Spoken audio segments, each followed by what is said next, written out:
ये हमारा हरनाई लहसुन का एक प्लॉट है। ये देखें, इस तरह हमने लगाया हुआ है रिजिस के ऊपर।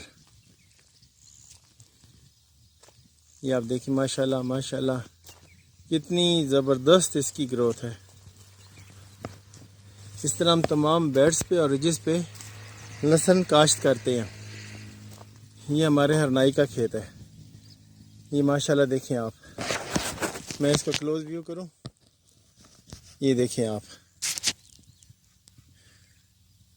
किस कदर खूबसूरत है। और ये मेरे फार्म पे जो लोग हैं, ये कितनी देखें मेहनत करते हैं इसको संभालने में।